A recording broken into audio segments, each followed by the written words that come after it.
You're in your car, stuck in traffic. The driver in front of you is all over the place. You honk, you complain. Your heart races, your nerves are shot, and still, nothing changes. Now imagine, just for a second, that you simply decide to say, let them. 3 words, simple, powerful. That's the core of the Let Them Theory, the bold new book by Mel Robbins.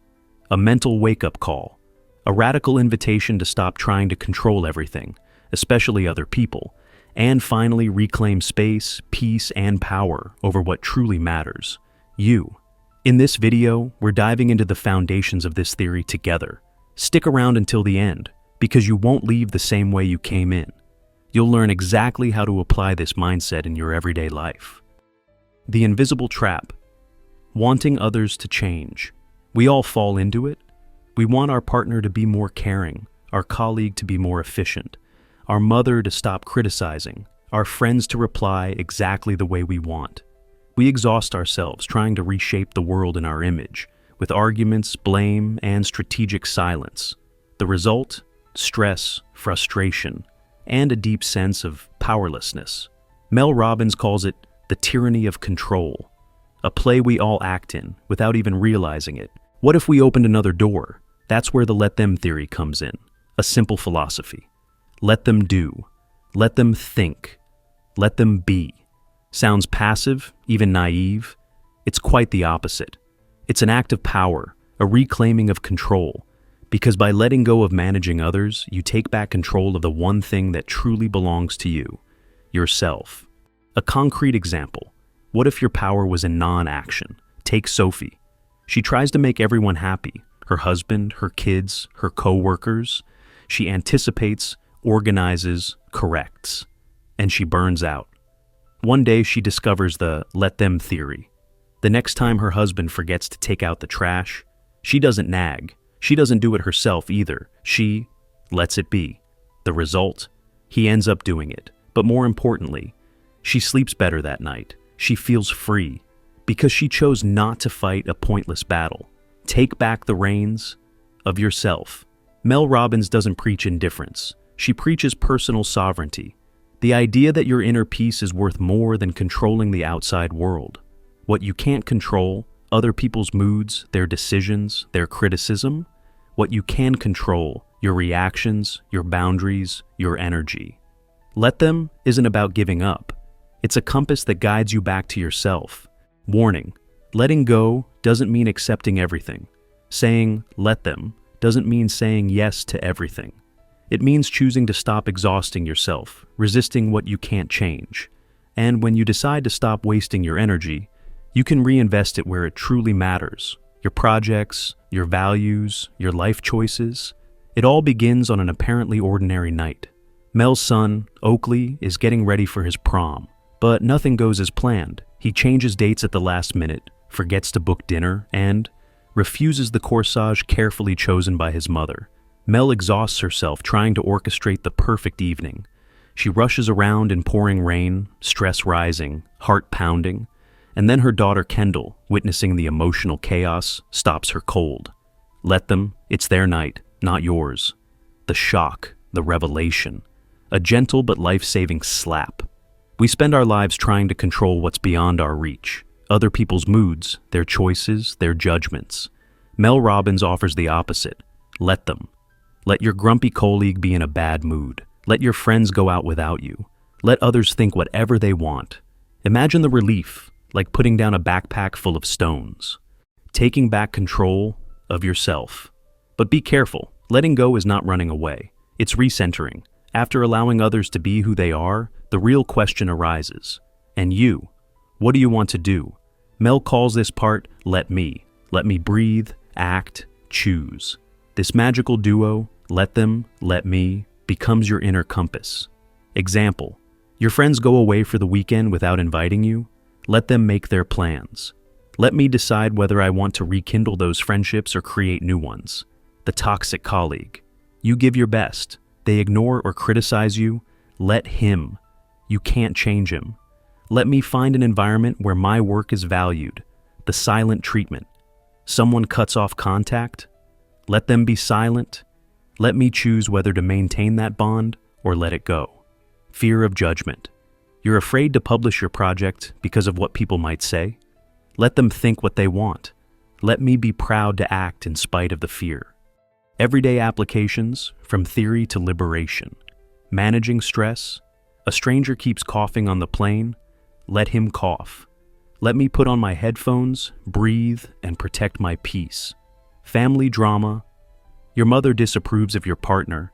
Let her think differently. Let me love who I want and live my own life. Chronic comparison. You feel jealous of a neighbor's success?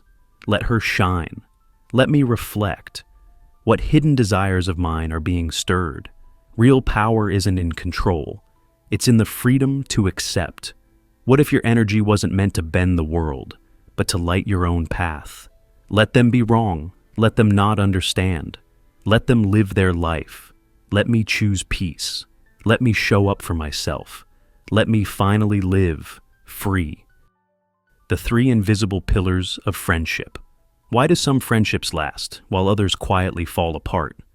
Mel Robbins identifies 3 invisible forces that hold friendships together, and when one shifts, the whole structure can begin to shake. Proximity. Genuine friendships aren't instant. They are built hour by hour, moment by moment. Research suggests it takes about 200 hours to truly form a deep friendship. It's those shared coffees, the late-night talks, the spontaneous messages. When physical or emotional proximity fades, whether due to distance, busy lives, or new priorities, connection can weaken. Timing. Even the strongest connection can struggle if your lives no longer align. Friendship thrives when you're in similar phases, starting careers, raising children, navigating change.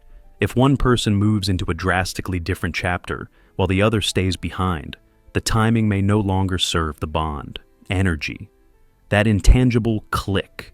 It's the emotional chemistry, the laughter that flows without trying, the feeling of being seen and safe. This energy is hard to define, yet unmistakable when it's there, and painfully obvious when it fades.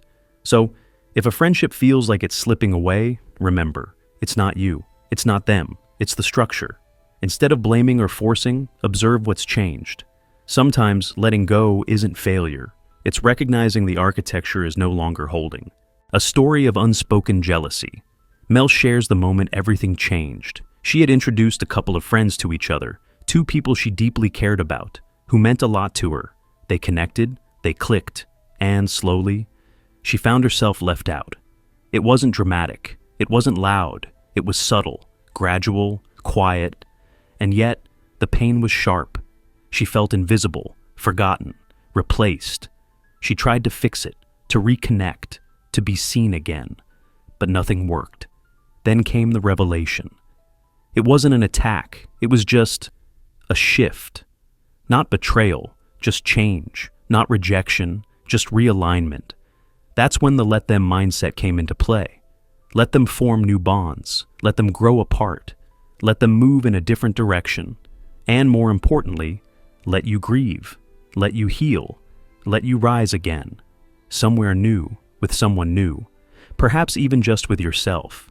Because sometimes the greatest act of self-love is simply accepting that not every chapter includes you, and turning the page anyway. Friendships that don't text back, what now? You send a message, no reply. Plans are made without you. You feel the subtle sting of imbalance, like you're the only one holding the thread of the relationship. Pause, breathe, don't spiral, reflect. Before jumping to conclusions or chasing closure, ask yourself with honesty, is this about timing? Are they going through a different season of life? Has the shared energy between you quietly shifted? If the answer is yes, let them not text back. Let you move on, gently and in peace. Because true connection cannot be forced. You don't heal a friendship by keeping score. You heal by honoring the truth of what is, and making space for what could be. Sometimes silence is not rejection. It's redirection, back toward yourself, back toward the people who do respond, back toward the friendships that feel reciprocal, warm, and rooted in mutual care. Let them drift, if they must. Let you rise, because you can. Starting fresh in a new environment can feel isolating, whether it's a new home, a different workplace, or a whole new chapter of life. The anxiety of being the outsider can be overwhelming, but Mel Robbins teaches us a powerful lesson. The courage to go first can transform that loneliness into connection. By simply knocking on her neighbor's door, saying hello, and offering a genuine smile, Mel broke the ice. She took the initiative instead of waiting for others to reach out. This small act sparked friendships and eventually built a supportive community around her. The essence of going first is about being proactive and vulnerable in a positive way. Smiling at strangers, starting conversations, giving genuine compliments, and inviting people to share moments with you. It's not about waiting passively to be included. It's about choosing to create your own circle. When you go first, you reclaim your power in social situations. You become the architect of your connections, opening doors where before there were walls. So the next time you find yourself in unfamiliar surroundings, remember, go first and watch the magic happen. You can't change people, but you can inspire them. The universal mistake, believing we can save others. How about quitting smoking? You need to change jobs. You're ruining your health. Stop. It doesn't work. Why? Because true change never comes from external pressure. According to Dr. Ola Kanogia, our brain is wired to seek immediate pleasure and avoid pain. Change by nature is painful. Without intrinsic motivation, a genuine desire from within, no lasting transformation can happen. In a world where we often try to push, persuade, or pressure others to change, Mel Robbins offers a radically different approach, one rooted in respect, empathy, and true connection.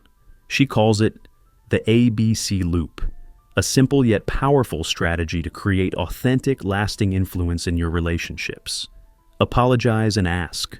Start by acknowledging your own controlling tendencies. Apologize sincerely, not for caring, but for trying to force change. Then ask, with curiosity and humility, what do you want? This step disarms defenses. It opens the door to real dialogue. It says, I trust your journey. Back off in behavior. Take a step back. Resist the urge to monitor or manage. Instead, lead by example. Live your truth. Stay consistent in your values and actions. The goal isn't to convince, it's to embody, to show, not push. Your behavior becomes the quiet proof of what's possible. Celebrate and change. Notice and celebrate even the smallest shifts. A kind word, a new habit, a moment of vulnerability. Don't minimize them. Amplify them. By creating a space where growth is recognized, you nurture lasting change, not by control, but by care. What are you willing to let go of? Ask yourself right now, what am I trying to force today? And what would happen if I simply let it be? Maybe by letting go, you'll finally reclaim your peace. You'll rebuild more authentic connections, or you'll make space for new, meaningful relationships. We've been taught since childhood that real love means showing up, no matter what, no matter the cost.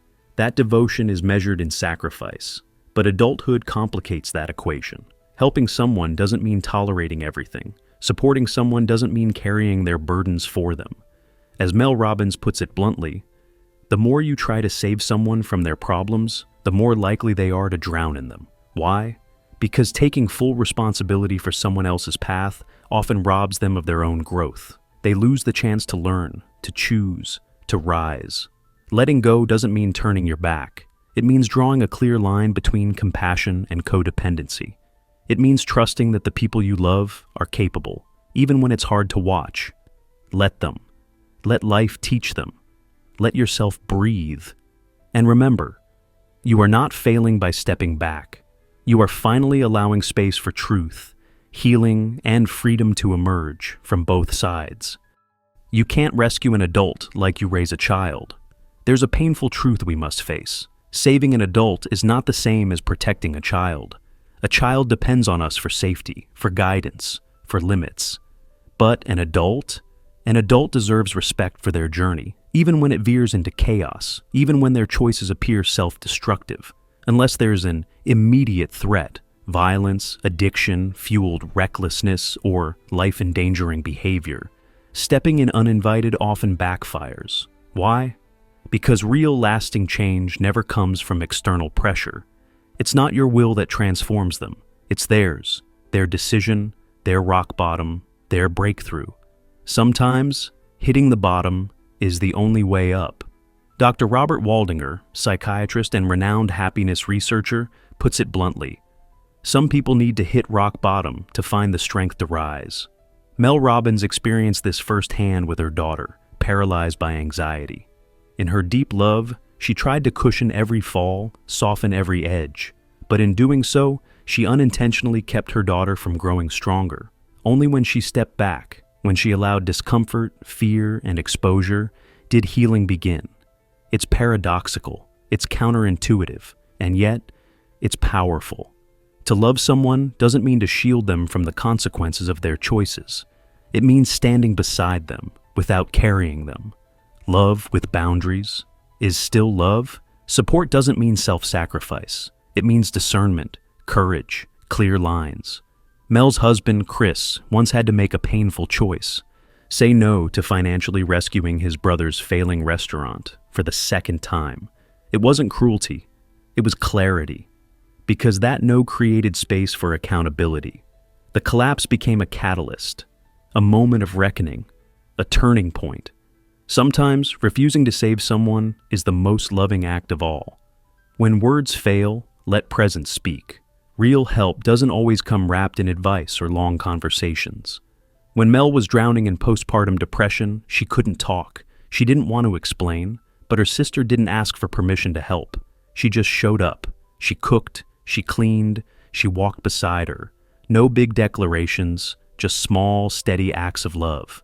Because healing often begins not with speeches, but with silent kindness. The love you deserve, or the love you beg for.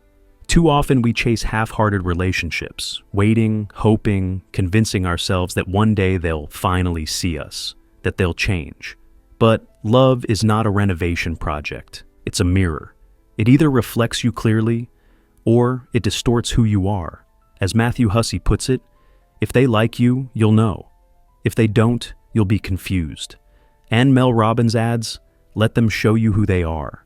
Not through their promises, but through their patterns. The ultimate filter, the A-B-C-D-E loop. Still stuck in limbo? Use this method to move from confusion to clarity. A, apologize and ask. If you've pushed too hard, own it. Then ask an open, honest question. What do you really want? B, back off and behave. Step back. Watch what they do, not what they say. Keep showing up as your best self, without attachment. C, celebrate. Notice and acknowledge any real progress, no matter how small.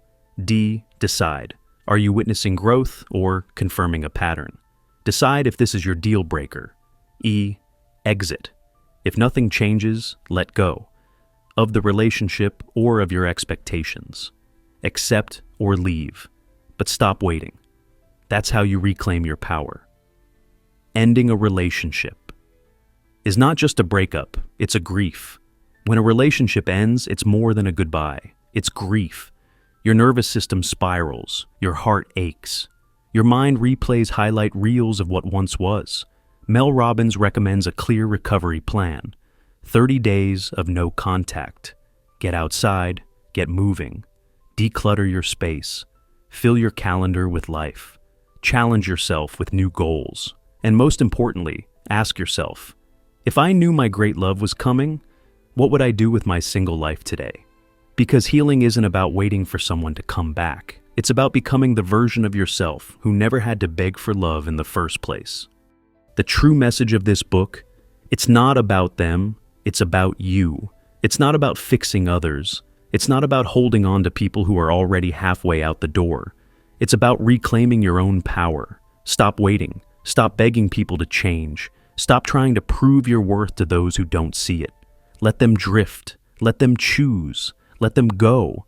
Because the love you've been searching for outside, it starts with the person staring back at you in the mirror. You are the love of your life. You are the one worth fighting for, worth healing for, worth coming home to.